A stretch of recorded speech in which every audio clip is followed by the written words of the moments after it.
Welcome back to High, Wide, and Handsome, a racing podcast right here on the Arson Brothers Network. We got the full crew with us tonight. I'm Matt Klein, joined by my ghoulish gang, Mr. Michael Sizemore, Mr. Sean Allen, and Mr. Jeff Griffith. Gentlemen, since last week, I think we've all had a pretty full week or weekend. AB's out, Arson Brothers out in the world this week. Yeah. Let's we are, man. Let's scoot around the horn. We'll go right around the way I'm seeing, and I'll start with you, Size. What you been up to? Oh, not much. Tonight I just got home a little while ago. My daughter was recognized by the Lebanon, Virginia Town Council for placing at state speech competition. So I went down there and watched her little ceremony where they gave her a plaque and she got to shake the mayor's hand and all that fun stuff. And yes, wrapping up my week off work. Just been, enjoying the week pretty much. Checked out the Americana Fest done by Southwest Virginia Community College Saturday night. Been in Cedar Bluff, Virginia. That was a lot of fun. A lot of local bluegrass and country and gospel and rock music being played there. So it's a good time. Awesome, yeah. Those snaps you're sending sound like some pretty good stuff up there. And moving right on, Mr. Sean Allen. How goes it with you, Honky Tonker? Hey, man, it's been a busy weekend. Like you said, we've been out and about. Me and the old lady, as I'll call her, since she'll never watch this. Got out of the house this weekend and went and seen Mark Chestnut in nice. Town. That was a lot of fun. Being as you all know, I live in the 90s anyway. So to me, I was ready to pull out there and come home and watch the Bulls play. But anyway, really good time, man. Really great show. Mark, he sounded as good as ever, man. So it was a really good night for sure. Yeah, absolutely. Nice. That sounds awesome. That is awesome. Yeah, and saw you speaking on video sin as well. Saw yours, and he did, man. He sounded literally exactly the same. Looked awesome. Yeah, he did, and a really, really good packed crowd here in our hometown that night too. So that was awesome to see. Sweet, very nice.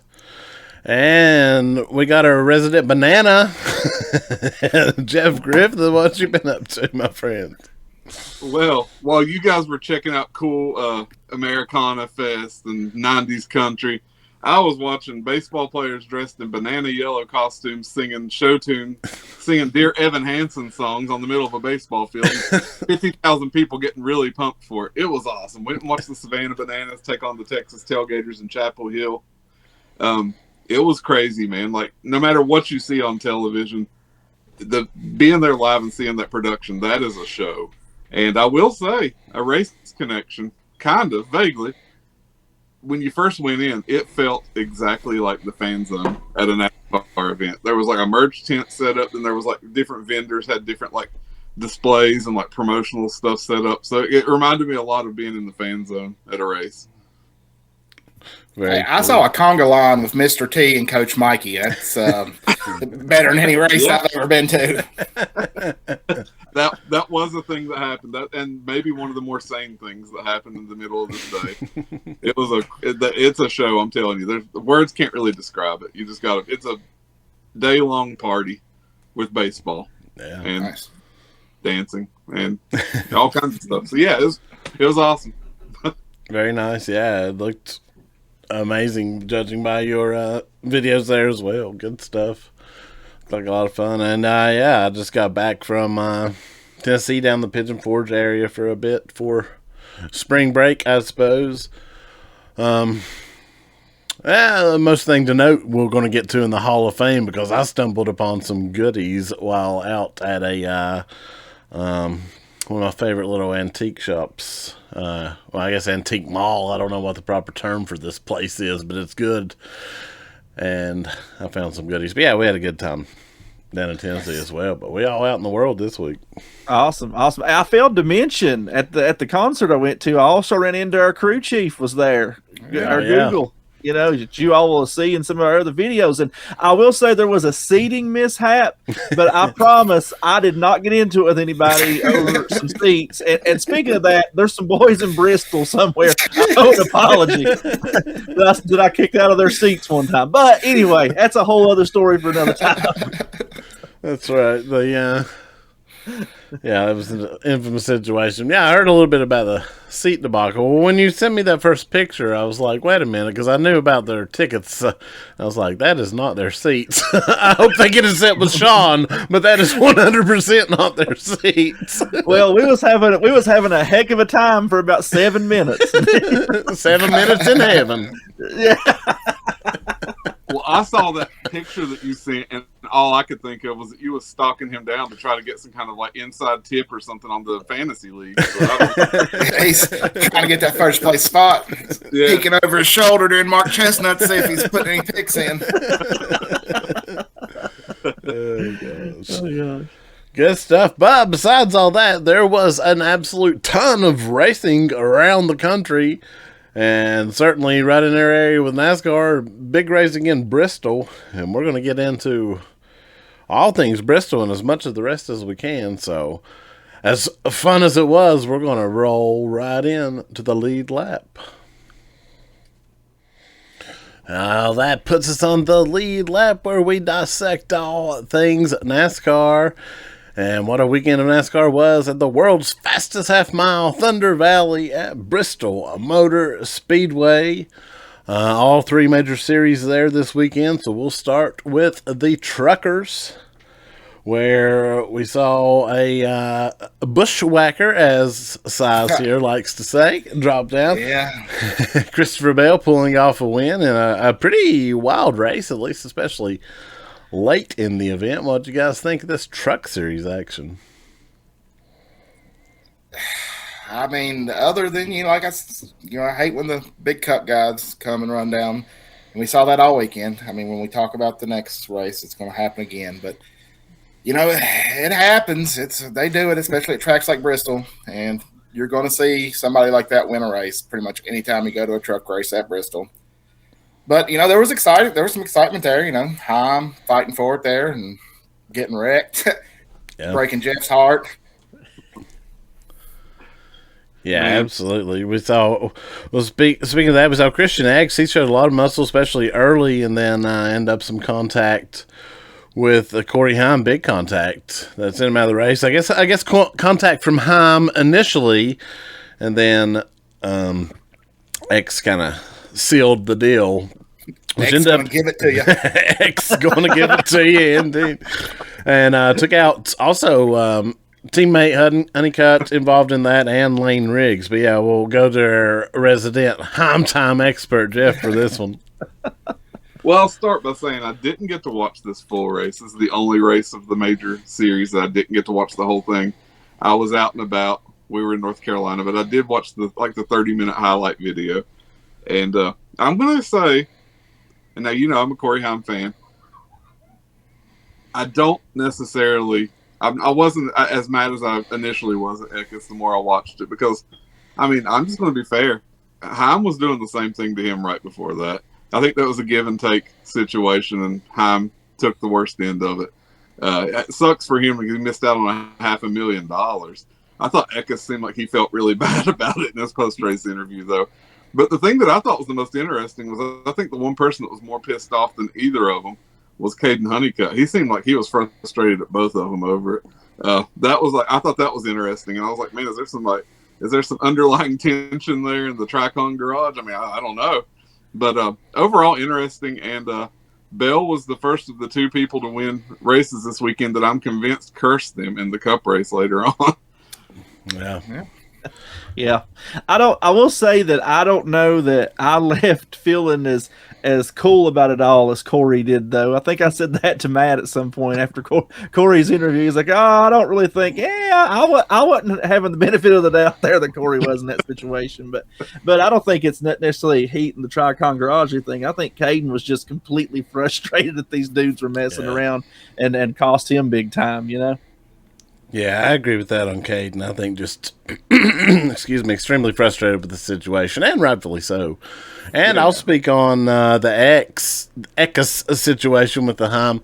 Heim had just gave it to him, so in general, I think giving it back is okay. I don't think he meant really to give it back to him the way he did, because he kind of got into him before they got to the corner. I think he was setting up to hopefully get to him and bump him in the corner.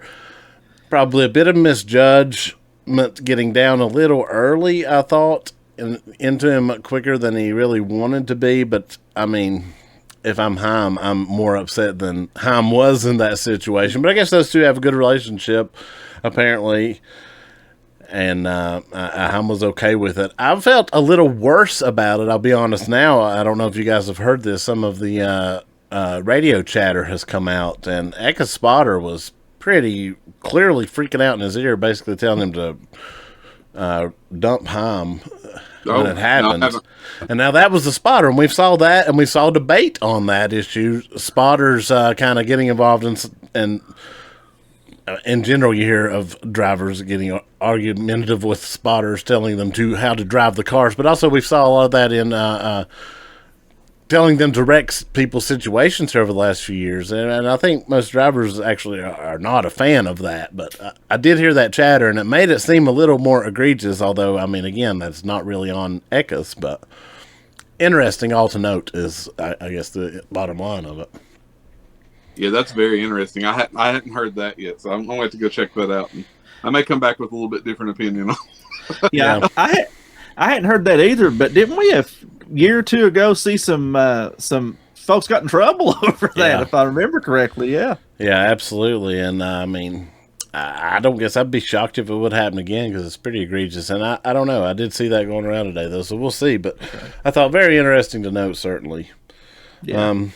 Also in the trucks, I want to mention Chandler Smith. I thought he did a good job trying to hold off Bell the best he could. I think Chandler's a pretty good driver. And then the real heartbreak, though, I don't know if you guys saw this for sure, but Fox had their information wrong and told Chandler that he had won the Triple Truck Challenge money when, in fact, he did not. Although I think the rules on that are a little fishy, so I mean, I get it, but also if you're running the network that's covering the race, you have to know those rules. And then I thought that was a huge blunder. Telling him, and had a cool moment on the broadcast in the interview. It was a really cool, like, feel-good kind of moment, because Chandler was very excited.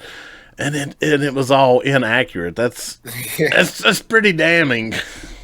Man, Fox cannot fail. It's like they cannot fail. I mean, that's ridiculous. And because the like you said, the moment that they told him, it was awesome. Because he was like, "Really, I did." Because I think he had obviously he was right. He was questioning. But come on, man, Fox has got to pull it together. And that, which we could talk about Fox on that's a whole other podcast. But yeah, man, that's ridiculous. Well, they should have had Mikey Waltrip run out the end and say, "You got punked." It'd been better than just getting it wrong at that point, but yeah.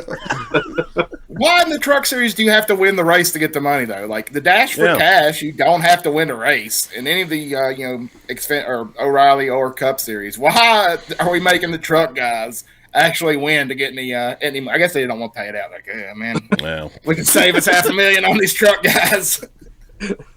Yeah, I think that rule definitely needs looked at as updating, especially now that we've opened the door for more Cup and other guys to run more races. So wasn't there like 7 Cup guys in the race, in the truck race? Yeah. I think I saw somewhere that was the most of all time in a Bristol truck race, like of bushwhackers, if you will. Love it or hate it, it happened, and Baby Bell brought home the gold. For I mentioned too, kind of emotional victory lane there with Stuart Friesen and all he's been through over the last year. To see Bell get a win driving one of his trucks, I did think that was pretty neat and worth noting as well. Yeah, I'll never be upset with seeing Friesen or anything associated with him get to go in victory lane, especially after the last year. So big ups on that. Yeah, absolutely. All right, that'll wrap us up for the Truck Series, and we'll move into the O'Reilly Auto Parts Series,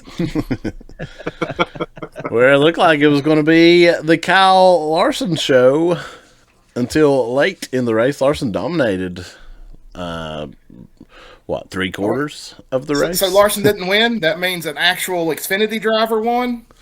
Is that what we're saying? if you went back in time a few months. Xfinity driver. Yeah. We didn't see an O'Reilly driver win, though. No, you didn't. But you did see a Cup Series champion crew chief win and get his, oddly, first ever O'Reilly win, which I thought was cool, but also it's just kind of funny, too. Yeah, it is, man. So I'm in the same boat as Jeff was on this one. This was the one race I didn't get to see all of because it was too cold at home that night. But you know, the end of that race was wild, man. Yeah. I mean, that was, and the Cup race was too. We're going to talk about it, but man, one thing Bristol did this weekend is gave us some exciting finishes. And I'm with you, man. It kind of blew my mind that Rodney Childers' first win in that series. That's crazy because I mean, Rodney's a Hall of Famer in my book, and that was wild, dude. Yeah, I thought the same. It was cool to see, but when you hear that stat, it was like, wait a minute. And, I mean, you think about it, and, I mean, he came kind of out of the Cup garage and right into crew chiefing. It makes sense, but it was wild to hear. But it was cool to see, and Rodney was very happy with that, and I saw some stuff even on him on social media, so that was cool to see. And Connor, I mean, honestly, Connor to get back to Connor form of last year, even on the O'Reilly side, like he needed a good run, needed a win, honestly. He's been rough all around this year. So I think that's going to be, I think it's a big win for him in a lot of different ways. Yeah, it's a little confidence booster, if nothing else. I feel like you need it. But, man, I just want to talk about the thing that I think my favorite thing about that race, because I did get to go back and watch the full race last night after the Cup race. And that final portion there with Connor, Brent, Justin, all those guys up front, that was, I think, some of the best actual racing of the whole weekend for either of the three series. Brent Cruz is something. Yeah. That kid is dangerous. I mean that in the best possible way. He's wow. Hitting off the wall, recovering from that, he's amazing, dude. Yeah, Brent, just every time he gets in that car is impressive. He's definitely got some things to clean up, but I mean, this is like his 6th, 7th, 8th race, something like that. So I mean, there's plenty of time to clean up, and he's that fast already. It's going to be really fun to watch where that goes. But yeah, that last bit was, I mean, it was just a slugfest. I think that's some of the best racing we've saw all year, to be honest, on any three of the national series. Like, that was fantastic. And I just couldn't help but think at the end there, whenever, I mean, you had Cruz, Zilich, Sawalich up there in the mix at points, Corey Day. I was like, this is 5 years in the future. This is the Cup mainstays. And it's pretty cool to really realize that and think you're seeing the future right in front of your eyes. I thought it was awesome. Yeah, absolutely. Yeah, I was just going to mention, you kind of said a little something right there, Jeff, but shout out to William Sawalich, backed up with that big win last week, putting it on the pole in Bristol. I think he brought it home 7th. So, I mean, man, right there, he's showing kind of what we've already been expecting. So shout out to him, too. Yeah, absolutely. I thought I was pretty much the same, man. I want to shout out again Parker Redsloff, another top 10, man, just keeps knocking them off. I love it, and it's so impressive. And Viking as a whole having a good year. Alfredo had a very rough night, but nonetheless. But yeah, hats off to some of these guys getting it done. Absolutely. And we'll mention Allgaier, the point situation now, 130-point lead still over second place. Allgaier is an early runaway. The Cup Series is starting to tighten up just a little bit. We've talked about these, him and Reddick being runaways, but he's still doing the thing. And that's another thing I think that's pretty cool is at this point, with Allgaier being the veteran that he is, how much is it helping all those young guys running right up there? Because Allgaier's most of the time going to be running near the front. He's going to be at the front of the pack unless something crazy happens. And all these young guys making their way up there and getting to run with him and learn from him, that's huge for the series as a whole. Oh, absolutely. I think Allgaier has been a blessing to the series really over kind of the last decade, certainly over the last 5 years. And that being one, in general, he brings star power now, genuine star power to the series he's created for himself, and rightfully so. And just the veteranship that he brings, and someone to look up to for these guys coming in to mold themselves to. Even speaking on some guys that may end up as O'Reilly Series lifers, if you will, and there's nothing wrong with that. That's a great spot to be in. I mean, I think anybody, wouldn't knock that, but it's someone that they can and just learn how to compose themselves. Justin's phenomenal in interview and just the way he carries himself all around, honestly. Man, I love the O'Reilly Auto Parts series. I just want to say it again. It's so good. But yeah, I absolutely agree. Yeah. Anything else from that series before we roll into the Cuppers? All right, we head to the Sunday show, where we saw the big, finally, first-time winner. Ty Gibbs gets that monkey off of his back and gets it in a close one there to finish. We saw at one point I think it looked like it was going to be Larson's day. At one point it looked like maybe Blaney's day. And then it come down to kind of those two versus Sweet Baby Ty for the finish. A lot more to unpack there certainly, but we saw he did it. What do you guys think? I mean, that's another one where the last few laps were just a crazy shootout. I mean, it wasn't as many cars involved. It's pretty much just Larson was involved there some. Then towards the end, last few laps, it's just Blaney and Gibbs. But Blaney had 4 fresh tires, and he was giving Ty all that he could. I mean, I was just sitting on the couch just wanting Blaney to get past Ty. But Ty did everything he could to hold him off, and he got the win. And as much as we all love Ty Gibbs here on the High, Wide, and Handsome podcast, so we got to give the man credit. He fought his butt off to keep that win. Yeah, absolutely. He earned it, man. I mean, I don't know I've been critical of Ty myself, and I mean, we all know how much Joe loves me with their picture and stuff. But I got to call a spade a spade. He just flat out beat a couple of top guys there.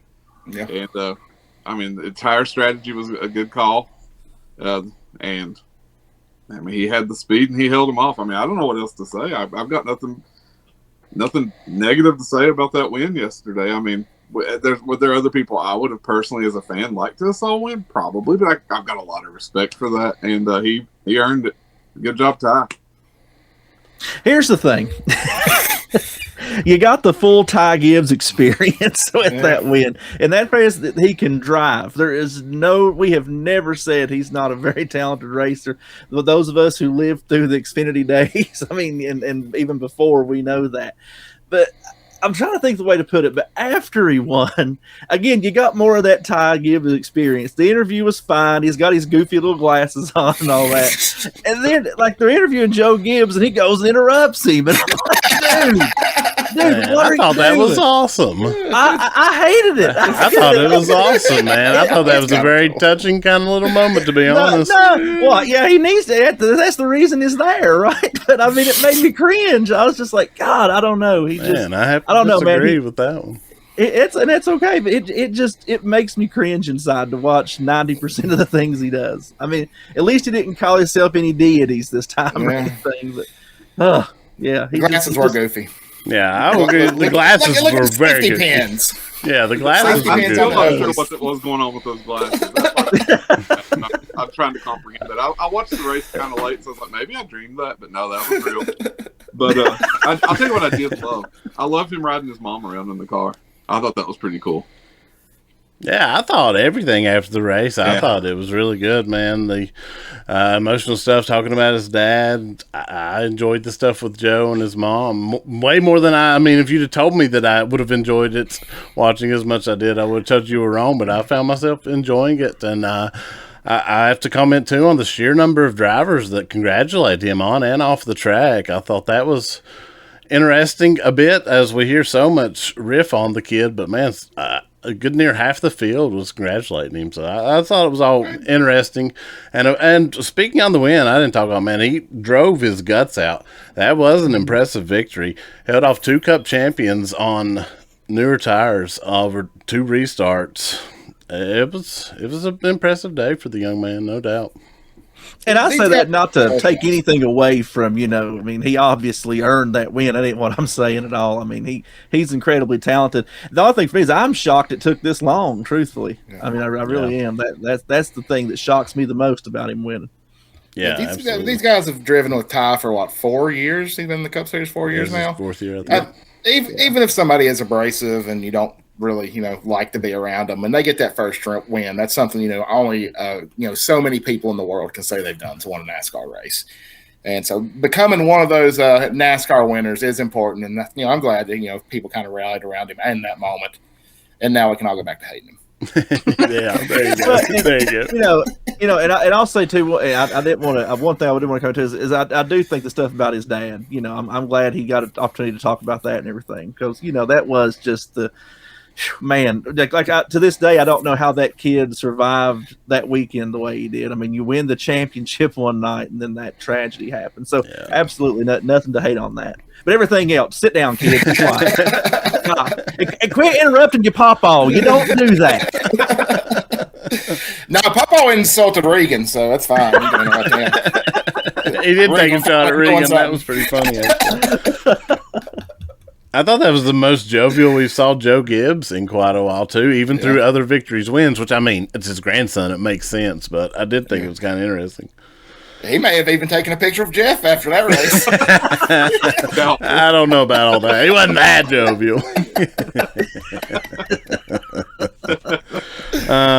Let's touch more on Ryan Blaney, and specifically Ryan Blaney's pit crew.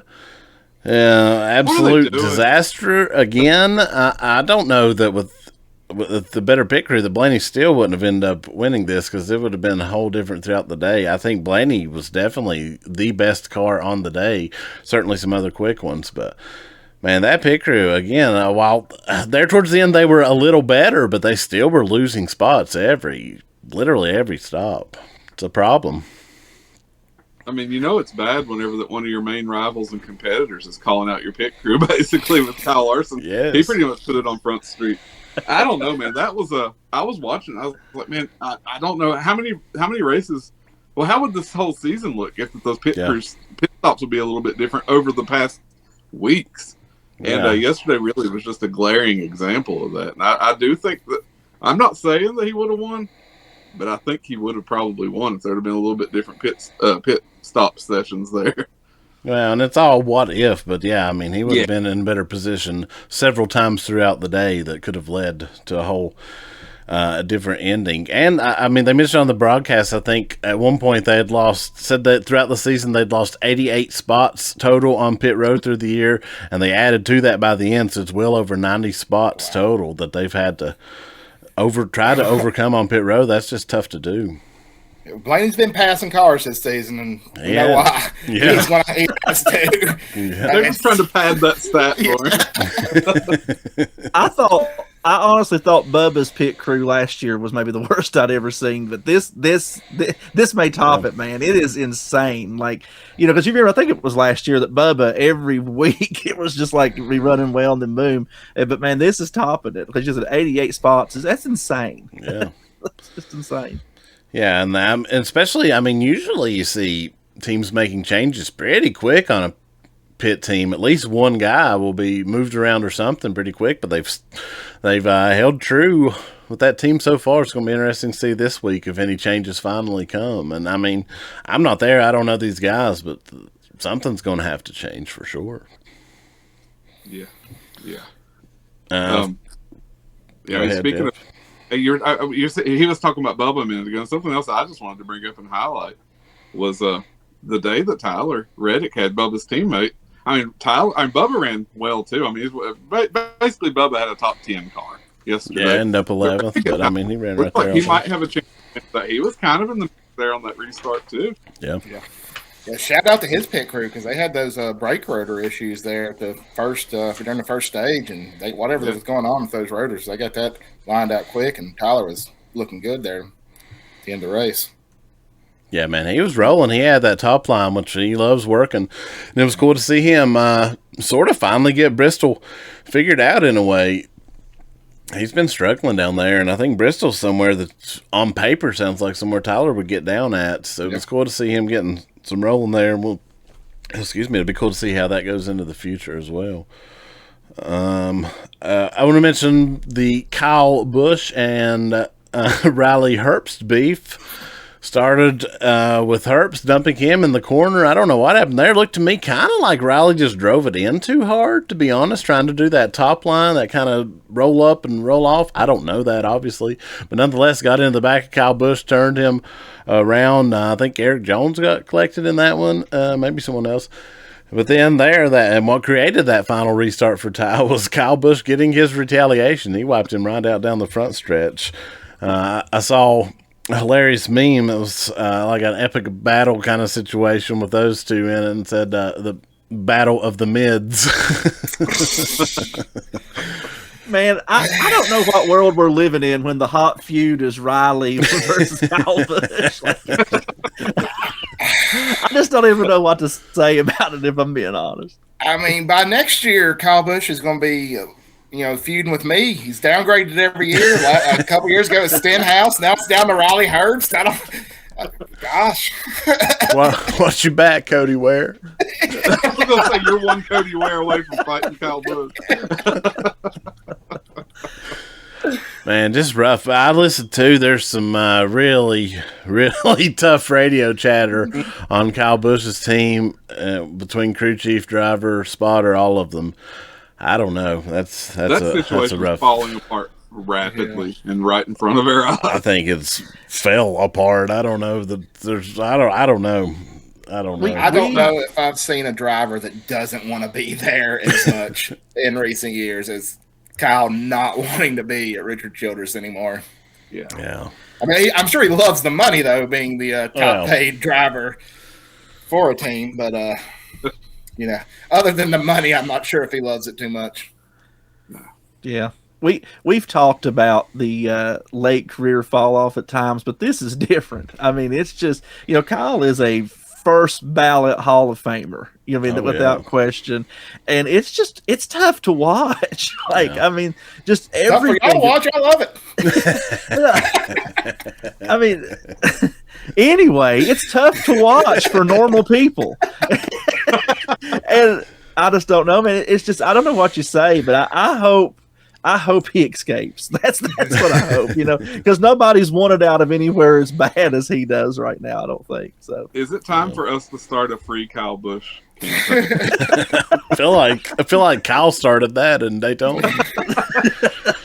If we can get people to show up at the races with free Kyle Busch shirts, that might be the first step. I don't know. I did see, and I haven't got to listen to it yet. Apparently, Denny Hamlin on his podcast this week has a big discussion about Kyle Busch and that situation, which I saw some people kind of talking about. Like I said, I haven't got to listen to it, but I also saw some people kind of questioning, will Kyle retire, coming from that conversation. I don't know what it was. Did any of you guys? I know Sean didn't. Did any of you guys get a chance to listen to that? I was listening to the Ty Gibbs podcast. No, I saw the clip of it, Matt. That's all. I saw like a TikTok that was like the clip of him talking about it. And I didn't see the retirement talk, but I did see him just talking about how he knows that Kyle Busch is a guy that hates to lose. And he talking about how it has to be eating him up. And I was like, well, obviously. I mean, you can see it on his face. He's got dead eyes at the moment. So, but yeah, I haven't got to listen to it yet. Yeah, same. Before we move on from Cup, I want to give a shout out to Todd Gilliland. Ended up with a great day. Was mixing it up in the top 5 there. At one point, so they made a strategy call, stayed out, and it paid off. He looked like he belonged, which I mean, I like Todd and like to see them having a good run, but he ended up 6th and was up there in top 5 for a bit. So I thought that was pretty cool. Yeah, obviously. I mean, he was driving the Love's car and didn't have that Grillo pickles on there, so I was happy with it. No, that was an awesome run for those guys. So shout out to them. And I was going to mention too, real quick, shout out to Alex Bowman back. I mean, I know the race didn't go the way they would have hoped, but really good to see him back, man. I know we'd all been a little bit worried about what was going on with him, so it was really awesome to see that he was healthy enough to run this weekend. Yeah, 100%. I mean, I hate that they didn't get a finish, but still. Good to see him back out there. I have a question. Did any of you guys hear the talk on the radio with Stenhouse after he spun Kozlowski around? What was he saying to TJ? He said he had a nose under Brad, which I kind of agree with Ricky going back and watching that in-car. It was barely under there, but he did have his nose under, and Brad kind of came down. Now, if I'm Brad, of course, I'm going to say you weren't in there. So I think it was really just a racing incident, but he was just trying to tell TJ what happened and was trying to tell them to go tell Brad, and I think TJ was like, they're not going to see it that way or something to that effect. But Ricky was trying to say he had a nose in there. He didn't mean to wreck him, although he obviously did wreck him. But if you go back and watch that in-car, like, he did have a very bit of his nose under Brad, and Brad came down. Again, like I said, if I'm Brad, I'm not agreeing with that. So it's just a racing incident. It's Bristol. Somebody trying to get the bottom. I mean, far be it from me to. I mean, you guys know I'm a big RFK guy, but I'll say it right now. I don't think that either of them was really in the wrong. It was a racing deal, and watching that back, I mean, you got two very aggressive, very hard drivers that want to try to get that move up out of the middle of the pack. It's going to happen. It's Bristol, so no harm, no foul. Well, both of them recovered for the TJ, and I didn't hear the rest of it, and I was like, "Was he shooting shots at TJ?" No, he was telling him to go tell TJ or something like that. It was playful more than anything, or the way I took it at least. And both of them recovered pretty good. Brad ended up 14th and Ricky 17th, which is, I mean, nothing amazing, but solid days for both of those teams, really. And if I'm not mistaken, that's another race. Brad Keselowski has finished on the lead lap in every race so far this year, right? Did he end up on the lead lap? I thought he finally went a lap down. Oh, he may not have. I was thinking he recovered on the lead lap there. I'm not 100% either, and I don't have that on my stat things here. But I know he was going into, but I thought he might have got lapped there. But again, I'm not sure. Speaking of people getting lapped, one more question I have to ask. What is going on with Ross Chastain and Trackhouse? Man, Trackhouse got problems. I mean, we talk a lot about the Kyle Busch and RCR problems, and they're definitely there. But I don't know. To qualify like Ross did and to still fall off like that, I don't know what's going on there. I hate to see it. And he jumped up like he had some speed at the literally very start of the race, but it was quickly apparent that they really did not in none of those cars. SVG had a miserable day, which I've heard SVG talk that Bristol's the place that he just cannot even wrap his head around. And I mean, I can understand that coming from outside world. So, but he had a very tough day. But that one there, you kind of just throw out. No offense to Shane, of course, but Ross was awful, and Connor had a rough day, and they're having a rough season all around, man. They're barely above that RCR on that Chevrolet side. I mean, yeah. Get rid of two Latino kings, lose Pitbull and Suarez. That's what happens to you. That's right. Hey, just to follow up real quick, Brad did finish on the lead lap, so Okay. he was 14th. But yeah, I checked that out. Yeah, so Nice. I think you're right, Jeff. I think that's every race this season. So impressive. Absolutely. Yeah. And I mean, Busher and Priest ran pretty good all day too. I mean, RFK's doing what they've been doing all season, just kind of grinding and being consistent. So, that's keeping them up in the points. The point standings. Yep. I mean, we've got Ty Gibbs jumped up quite a bit. And jumped right in fourth place. Fourth place, 105 out of the lead. Reddick held the lead, but only 62 up, which is still a lot, but it has came down. Blaney's cutting into it. But it begs the question now, Ty Gibbs, has he arrived? Is he a legit championship contender this season? He's been awesome so far, but if we go by consistency in the season so far, I don't think he's finished worse than sixth. Yeah. So. Here's, I've told you guys several times that I've always felt like when Ty Gibbs put it together, and we've seen it happen, when you get that first win, it kind of starts rolling. So from what we've seen of him in other series in the past, and if that holds true, and we know he's got the talent, I absolutely do think he could be a championship contender. I mean, he's ran well all season, and if the wins start coming, you never know. He got one win for the most well-funded team, well, maybe second after HMS in NASCAR. I mean, that don't make you a contender. Did that make Eric Jones a contender when he drove for one? Gibbs? Roger Penske wants a word. That's what I was going to say. I know Michael Jordan might even want to talk. Yeah, absolutely. Yeah, but it's the consistency about before it that we've seen so far this season, and at every type track now. I do think gives a little merit to it. I don't know that he's legit win the championship contender, but I think he's going to probably be deeper and more in play than he's been, and I think he's got a shot to go pretty deep. Actually, like Sean said, we've all said it. When he gets rolling, it's going to be something to watch because the talent is there. Yeah. If we still had the old playoff system, I would say he's a round of 12 driver. I would probably put it a little more than that. Not finished worse than 6 so far we've been at every kind of track already this year. But we'll see. Long stretch, though. I mean, certainly coming up. I was just going to say I would have said round of 8 size. Anyway, that's kind of where I was at. I'll concede to a round of 8. What's the match? No further. We keep hearing if you really want to contend once the chase actually starts, you have to be in the top. Is it 3 or 4? They're saying it's like pretty much the ones if you actually want to win the championship, you need to be in the top 3 or 4. I think top 3 is pretty much the general consensus. If your top 3 coming in out of the regular season is what they're thinking is going to be the championship. I think that's a little overzealous. I think you can do it from anywhere in the grid, but I think certainly top 8 at least is considered. Top 5 certainly, but everyone's saying that top 3. I know it was a different time, but Tony Stewart would like a word every time they say that. He and Jimmy Johnson both showed you can go out. If you go out and win half those races in the chase, you're getting it done. So I don't really buy that either at all. Yeah, that's exactly my thoughts. We've literally seen it in the same format, and while obviously that's extremities, but extremities happen. Real fast, it is the year 2026, which is an even year. Does it scare anybody a little bit that 22 car is looking way more racier than he was the last few weeks? I think there could be trouble that maybe none of us want, but I've noticed that he's been looking a lot better than what they were the first few races of the year. That was Joey's best run at Bristol in the new car, in the next gen car. Definitely, they had speed, and since that 1 week there, they showed up and were just out to lunch. They've been real quick since, and I agree, Joey. Joey's just that guy that always you can never rule him out. I mean, even they show up and run last 1 week, and they'll show up and dominate the next. It's just you never know. That's right.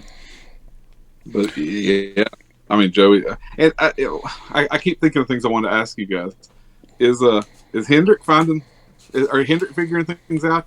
Sean, I know you're a local Hendrick expert here. It seems like one car a week is figuring it out right now, Jeff. That's what it seems like. Byron's still running laps trying to get caught up, isn't he? Byron, that Logano, when they showed up kind of out to lunch so bad last week, we saw it from Byron this week. It's kind of interesting. Are we getting back to some experimental cars for some reason, which you'd think in this system way less than the old system, but it's interesting that we've saw some of these teams bring one car or so in left field here lately.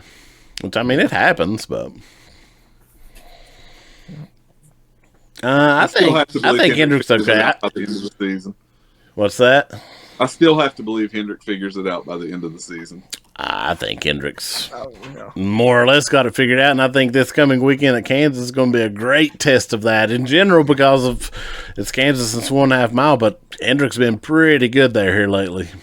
So that's going to be a true test, although I think Toyota's certainly going to have something to say. Oh, yeah. We'll get more into that in our final segment when we attempt to predict the Kansas winners. Before we move out of NASCAR, we'll touch on our fantasy league. Give myself a little pat in the back because it got me a win there at Bristol. Rode with Ty Gibbs into victory lane, I guess. Broke up our tie we had for third place. Yeah, I finally jumped the gun on size there. Our crew chief, Dad Kendall, held on to the top, although Sean did tighten it up. It's pretty tight. Really, it's all fairly tight. That top 3 getting real tight, but Sean and my dad there real tight at the top. Fun one this year. Yeah, and I'll tell you this week, I think it was me, you, and Kendall, Matt, that I think we each had one different driver. Everything else was the same. And I just happened to put my eggs in the Busher basket, and it didn't work out as well. But yeah, man, it was extremely close what the lineups looked like. I don't know what size was doing this week, but it was extremely close. I was on one of those, project cars this week. Taking the William Byron approach. Yeah. That Busher train, I was speaking that. I did think Busher, while he ended up solid, I thought Busher was going to have a better day going into Bristol. I would have put him better as well. Me too. Like, at one point, while setting my lineup, I think I had him in and changed him even. I would say I added Daniel Suarez to my lineup based off 4-Beer Jeff and was severely let down. Yeah. I don't know what to tell you. 4-Beer Jeff sometimes. Yeah, he's he's not always that. Sometimes he is. Yeah. They ended up bringing on 12th, though. Another pretty solid day, although probably not quite what you're looking for in the fantasy league. But worth noting, he did have another solid day. Suarez hanging right in there in the playoff contention as well. Yep. Mm-hmm. All right, that's it for Cup and our fantasy league. We'll roll on to the wheat fields of Kansas. That puts us on the Bullring Report, where we talk short tracks, dirt tracks, all those type good things. And there was so much racing around the country, way more than we can cover on this one. But then there was a ton of stuff this weekend. We're going to hit some highlights, though, and start with an inaugural event at Five Flag Speedway that was just so wild to see visually. We had to talk about it. They had 410 winged sprint cars on pavement at Five Flags, racing for $1 million. And man, the speeds were, as you can imagine, something to see. We saw it looked like Jeff Montgomery led early, but Aaron Willis come away with the lead and held off on a final restart for the win. We saw a monstrous crash, though, which I'm sure was the concern with those cars on that. And no safer barrier there. But, we saw Marcus and Lewis win nose first into the outside wall at turn 4. It was pretty brutal, but he was okay, thankfully. But, man, this event was just nuts to see just visually. Like, I was unaware of it, honestly, going in, that this was something that was happening. I hadn't been on my radar, but then I saw it pop up, and I was like, wait, what is this? It was a spectacle, now, that's for sure. I knew this was happening, but I haven't got a chance to watch any of it yet because I was out of town. I just haven't had a chance to catch up on everything. I can't wait to see what I can of that, man. That sounds, like you said, just like a spectacle. It really was, man. I've never saw really anything like it. It was pretty good. I mean, it was cool. I don't know that I would want to be driving one on asphalt necessarily, but it was cool. But I thought that was definitely worth mentioning. We'll also touch on, right here in our home state of West Virginia, about West Virginia Motor Speedway in Mineral Wells, West Virginia. The Grassroots Revival had their big 2026 show there over the weekend. They had a massive field. 34 late models showed up for that, for a 30-lap shootout, $5,000 to win.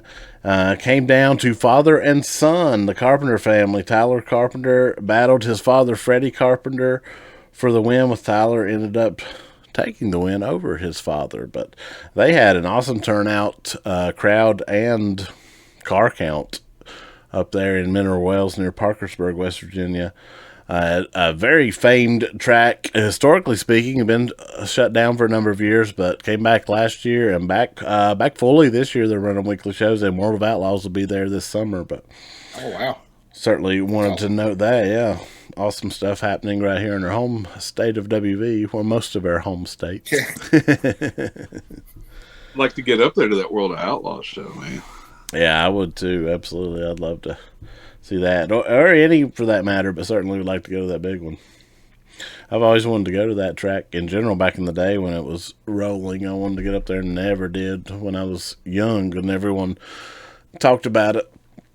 One of those things pre-internet, you just heard talk of it. It was like, whoa.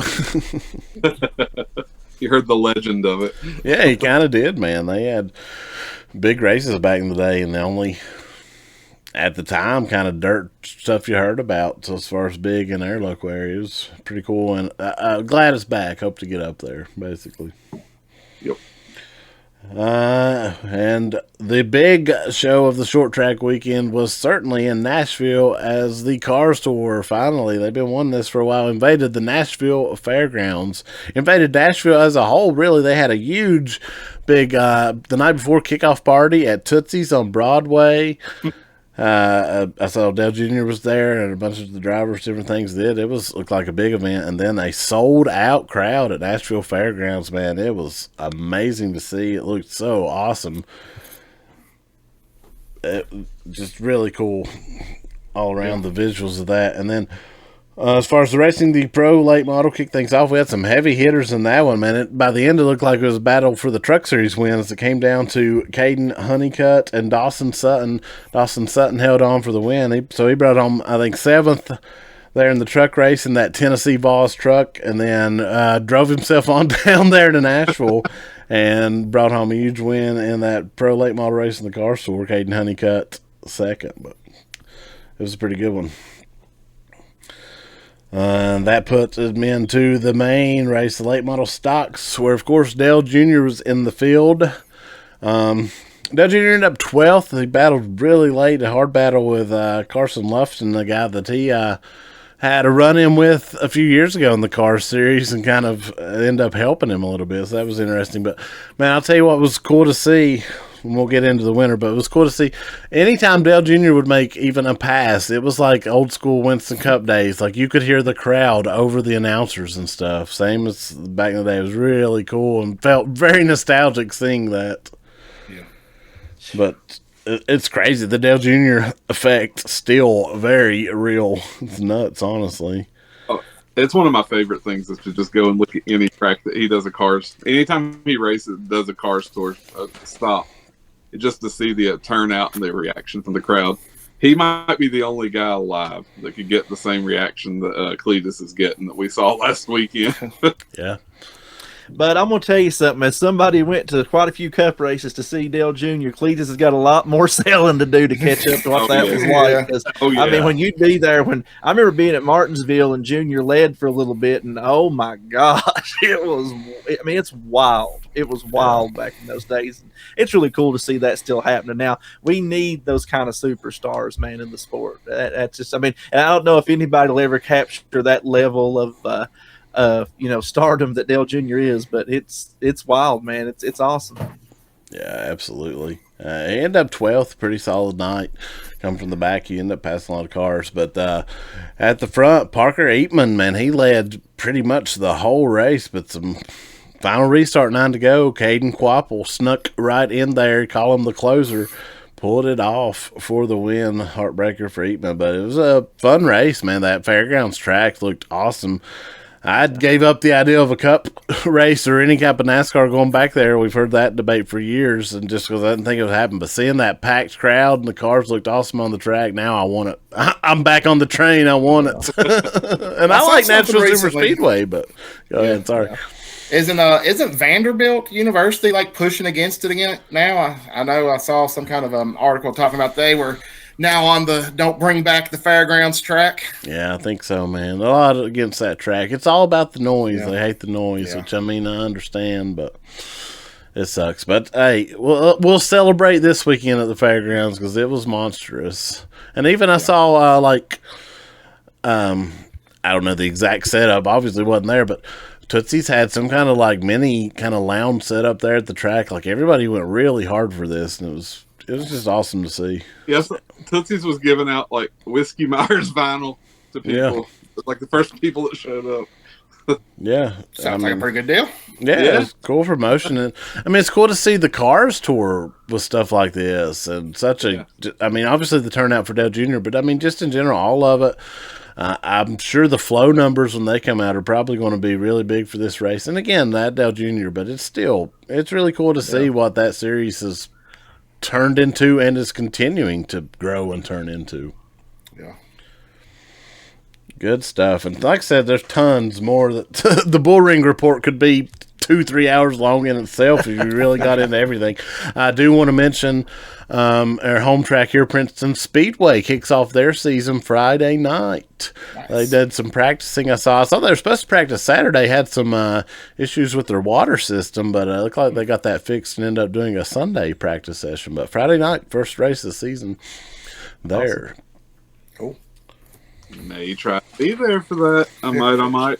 Hey, if it works out, I'd love to be. I'm not sure what I'm going to be into, but I'd love to be, and if not, hope to get there soon for sure. Yeah. All right, that's going to be it for this week's Bullring Report. That brings us to the Hall of Fame, and I do have a haul this week.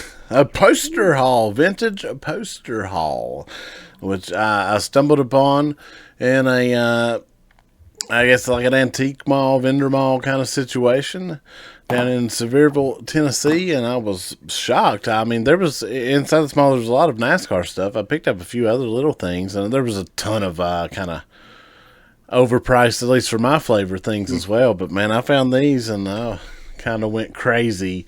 I think you guys are going to pop here. I'm going to highlight myself, and I'm going to try to show these best I can. You know how posters are. And some of these are old. Spoiler. So you got to be careful. First one. Okay, it's a good one. Oh, wow. Texas jeans. Texas jeans. Look at that ass on the king. No, dude, look at that dunk. Showing out. Judging by car, it's like probably, I don't know, 82, 84, somewhere in that range, I would imagine. Ooh.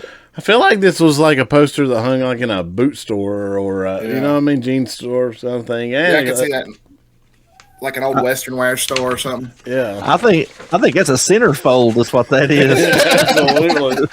American Eagle can keep their Sydney Sweeney. I'll take Ricky. That's right. Okay. From there, well, staying on theme with the king, but a 1987 Winston Cup schedule.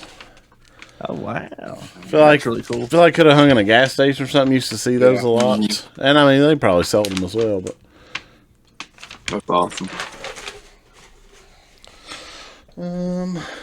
Oh, this is a fun one. Been from about the mid '90s. The Rooster. Oh, that's sweet. Red. Awesome. Winter right there. Love that Tide orange. All the home posters that popping. Okay. Oh yeah, this is a neat one. This I can only assume would have been hung at Watkins Glen. Yeah. I'm sure there. Maybe, sometimes you'll see stuff like this at gas stations and stuff right outside the track. So maybe something like that. Yeah. Yeah. So I was thinking maybe like a bar up there at Watkins Glen or something that's hanging. Yeah.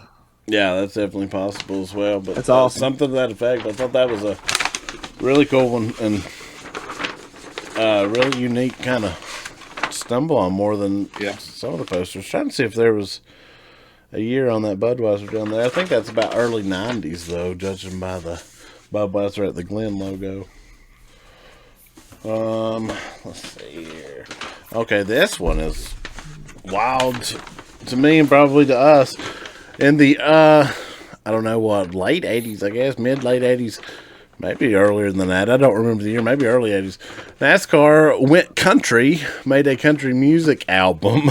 It's something if you've ever listened to it. It's worth a listen and for all the wrong reasons, but this is a poster for that album. Oh, wow. NASCAR Goes Country, featuring River Petty, David Pearson. Yeah, there you go. It's hard to That is an over the mantle piece if I've ever seen it. Oh my, that's awesome.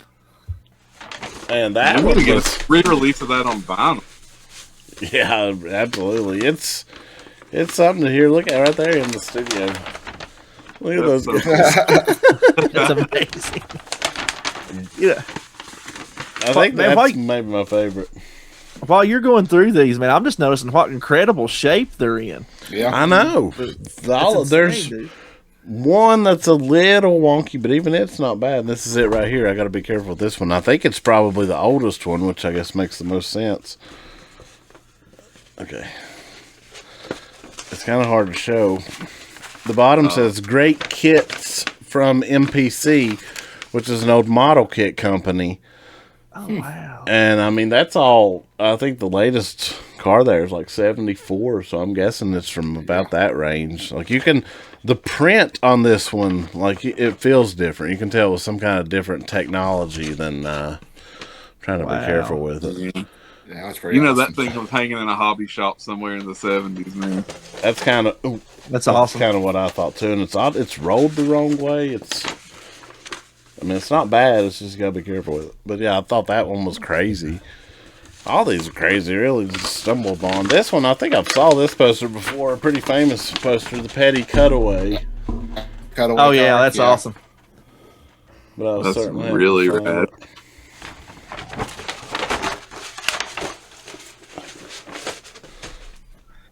Okay, this one's huge. This is going to be, and this one does have a little bit of damage. This is probably like a oil change shop situation. The 1989 Valvoline Motorsports calendar. It's got IndyCar, NASCAR, the Busch Series, like the dates for every motorsport event of the year. And That's awesome. It's like the thick, almost like the old big calendars, kind of. Oh yeah. Thick like Richard Petty in those jeans. That's right. It ain't that thick, boy. All right, two more. This one, yeah, I love this one.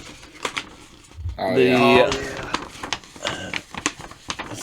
Well, Yeah, no, there we go. There we go. True colors of NASCAR. Oh, that's That's awesome. nice. The Yeah. colors. This one, it's Look like early '90s there. yeah. This would have been 1993 because this was it hung somewhere. Maybe I don't know who got this promotion, but you can win a free grand prize of a 1993 Chevy Lumina. Okay. Hey. Well, nice. Let's enter that contest. Get us 93 Lumina. It's a great prize today. Oh, and a trip to the 1993 Coca-Cola 600 VIP package. First prize trip for 4 and a DVD player. Oh, not DVD player. Is it? A CD player, yeah, that makes more Okay. sense. Yeah, The very first DVD player. yeah. Well, that one's cool. Yeah, that would have been. It's all the. I think the cars are from '92, which I guess they probably printed then. But that was a cool. So one. if anybody out there has a 93 Lumina, they want to see us ride to Charlotte for the Coke 600, we'll do it and we'll film it, by golly. That's We'll right. listen to CDs on the CD player. Yes. All right. All right, and now this is another old one. Last one. It's a goodie. The 1973 Delaware 500 from Dover International Speedway, an advertisement poster. Wow. And that's another one you can feel the print is different. It's in great shape. Yeah, it's incredible shape for this being as old as it is. Yeah, I like how it's got the phone number on the bottom. Like I guess you call for tickets. Call and get tickets, yeah. So far how we've come, which I mean, I guess you still can call for tickets, but I don't imagine that's the most popular method these days. Let's use the Dale phone and call somewhere for tickets. Yeah, we'll see if we can call Dover on this number. Yeah. There you go. But yeah, guys, that's it. But man, I'm still kind of in disbelief at this find, to be honest with you. Yeah, Yeah, those are all so sweet. they are. Now, Amazing, dude. what am I going to do with 10 full-size posters or bigger? I don't know. They're probably going to stay in tubes, but I couldn't leave them behind regardless. Nah, Those get framed and hung up in the bedroom all around the bed. Yes. Yeah, I would. I mean, eventually, obviously, love to get all these framed up and such, but at some point in time, we'll get down to that project. But I couldn't leave behind, and they were a great price. I'm still stunned. I don't know what else to say. Awesome. All right, that's it for the Hall of Fame. And that brings us to the cool down lap. We're going to wrap this shindig up. It's been a good one. We're headed to the wheat fields of Kansas City. Should be awesome, man. Kansas last few years, I think, has been one of the best races each season, honestly. Yeah, man, it really has. Looking forward to getting there and seeing how it goes. Yeah. No doubt. We thought about, we did want to mention Tony Stewart's huge NHRA Top Fuel win, brought home a national win over the weekend. We didn't do a Beyond the Banking segment this week. We wanted to throw that out for sure. Pretty cool to see. Yeah, absolutely. Well, one day he may be as good as his wife. Maybe. She is pretty dang good. Yeah. And I was going to mention too, man. Also, a pretty cool little IROC race happened not too far from us at Concord at was it 1010's Motor Club. Yeah. Saw Kurt Busch take the win. He and Jeff Gordon had a fantastic race. It was watching that. It was kind of he and Jeff Gordon finished 1 and 2, and Scott Pruitt finishing out the podium. It was a fun little event to check out for sure. It was, man. They got way more racy in that than I expected, or that I don't know that Ray and them even wanted or thought they would. But the competitive juices, you could tell, got flown a little bit there at the end. It was awesome to see. And if you saw any of it, they did mention Ray quite a few times. You got to. Mandatory. That's right. That's right. No, that looked like a really cool event. It would have been awesome to go to that. Yeah. It's been so cool. Yeah. All right, but that leads us to making our gambling predictions, boys, as we have to pick our winners for the Cup Series race at Kansas Speedway. Jeff, we're going to start down there with you this week. All right. My winner comes from the camp of Joe Gibbs. I think Chase Briscoe's winning this weekend. Okay. He's starting to get back on track. I think this week we saw him running much better. I think overall he's starting to get there. He's 1 point out from getting back in the point standings, and I think he's going to pull off a win this weekend. I think Toyota's strong going into Kansas, and I think it's Chase Briscoe. That's my pick. Balling with Briscoe. Sean, what about you? Well, I'm going to pick a driver that is on a bit of a winless streak drought right now, but I think he gets back in victory lane in Kansas. Tyler Reddick gets it done in Kansas, boys. It's hard to bet against him. It is. Reddick for the win. Size, what you thinking?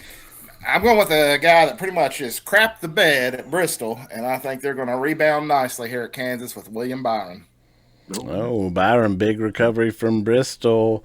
That leaves me. I was going to go Reddick, but I'll go with my backup choice, who I thought was going to be Sean's pick, and I think Larson gets his redemption for Bristol and another victory at Kansas. And that Hendrick question answered with that win, I think, as well. Yeah, I thought about it, but since I tried not to do the same guy 2 weeks in a row because I really thought that Larson would. it's hard not to say him at Bristol, but it is. Something's wrong with the world. Matt and I are both picking HMS drivers, and Sean's just sticking with Michael, sticking with MJ. Listen, MJ's taking over for Big Rick in your life. Listen. I listen to a whole night of '90s country, so I'm back on the Bulls wagon, boys. I believe I can fly. Just trust. all those are solid picks, man. I also I toyed around with taking Bubba as well. He ran really well at Kansas too. Yeah, that was kind of my next. I try to do 3 in my head, and I'll try to do somebody different than everybody. Reddick was my number 1 choice, to be frank about it, but I think any of those 3 or anybody we picked to find choice. And Kansas is awesome. Like you can see a surprise winner. Like it wouldn't shock me if we see Carson get his first win this weekend. He runs good there, and they've been running good. Like Kansas is producing some good racing and some good moments over the last few years.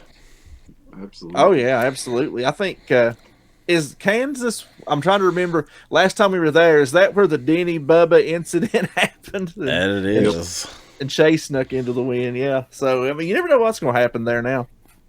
You're just going to have to get back on the HMS bandwagon so we can get that free camper.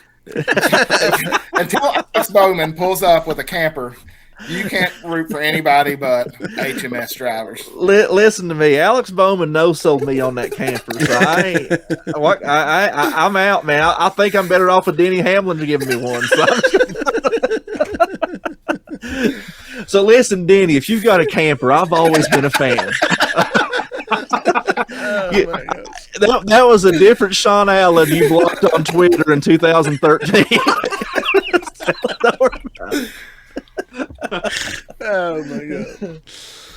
Well, I might not be able to get us a camper with my pick, but I'm thinking I can at least get us a box of nabs. Man, I like that Lance car. Me too. I thought it was maybe my favorite paint scheme yesterday. So old school, man. I loved it. It was. Somewhere it was clean. behind Matt is a Nabisco Nabs mug, racing mug with Kenny Wallace on it. Yeah. And it gave me a throwback to those days, the old Kenny Wallace, and I think it was in the Busch Series who was driving that one. Yeah. Look at that. Found it. Oh yeah. No, I was actually there was a part of it really just wanted to chase the win yesterday so I could get that race win diecast of that car. Yeah. That brings a question too. Monster does not allow Lionel to produce cars. Will there be a winning diecast for that? That's a question I saw going around. Logo, but it's going to say tie. That's what I was going to. Exactly what I was going to say. That's how it used to be. Tobacco ones and alcohol ones. I kind of hope it is, because I think that'd be hilarious. But we'll see. Oh, speaking of paint schemes, real fast, another big week. It's always Arson friendly as it's WrestleMania week, and Bubba Wallace had a really cool. We mentioned those wrestling and racing crossovers. Man, that was a bad looking scheme Bubba had of WrestleMania this past weekend. Yeah, that black and white was sweet. Like I seen it on the track. Like I was had throwback pictures to their old Rick Mast black and white skull scheme. Yeah, reminded me of that. Yeah, I love that as well. And I'm like you, any crossover there, it's so fun to see from our lifelong fandoms combining. But yeah, I love that WrestleMania car. Yeah, it was awesome. All right, gentlemen. Anything else before we send this show down the road? Let's head off to Kansas, fellas. That's right. Bring if Dorothy and Toto. In the world that my wife watches this, and that's not very likely. Happy anniversary, babe. I love you. Yeah. And Jeff, happy early birthday to you. We're recording here on the night before your birthday. That's right. Yeah, it's just hours away at this point. So, yeah. Thank you very much. I'm going into my last year of my 30s. Oh, okay. I didn't know that. Hold on. Some math ain't math in there. How old are we that our joke is now we're 39? Yeah. I mean, I am 39. Well, enjoy it, brother. Y'all oldies. I'm just above, but that next one hurts a little. Yeah, thank you guys. Yeah, no doubt. All right, we started at the beginning. Now we're at the end. Be sure to subscribe to the Arson Brothers Network right here on YouTube. Rolling out full episodes every week. Other shows coming. Got a few shows in the can coming. I'm a little behind on some other stuff, but we got some coming. Be sure to check us out, How Wide and Handsome, across the socials. You can get your fix of us in clip form, as well as occasional some other cool stuff along the way. And Arson Brothers Entertainment on the socials as well. Follow those socials, Instagram and the Facebook, and you'll get some more in-depth pictures of those posters. I mean, couldn't really see everything here on the old potty pod, but I'm sure Matt will get those pictures up of them up there real quick so you can see the great detail on all those cool little pieces he got this weekend. Well, I'm not going to say real quick because they're going to be hard to shoot, but I am going to get them up. Before the championship race. That's right, yeah. The takeaway here is if you want high def of Richard Petty's booty, be sure to follow us. Yes. If that's not a plug, I don't know what is. Hey, I've heard tell that people that follow us on socials might have got to see some lost footage of Figgy Earnhardt this week. So, yeah, that is very true. We did stumble upon some lost VCR footage and a catchy little tune. Which I've been singing it all week. I know, me too. Oddly enough, y'all haven't heard the full version either. Y'all even haven't heard that. It's up there with Old King Richard as far as the best NASCAR song ever written. Yeah, Billy Stringsel's a word with you.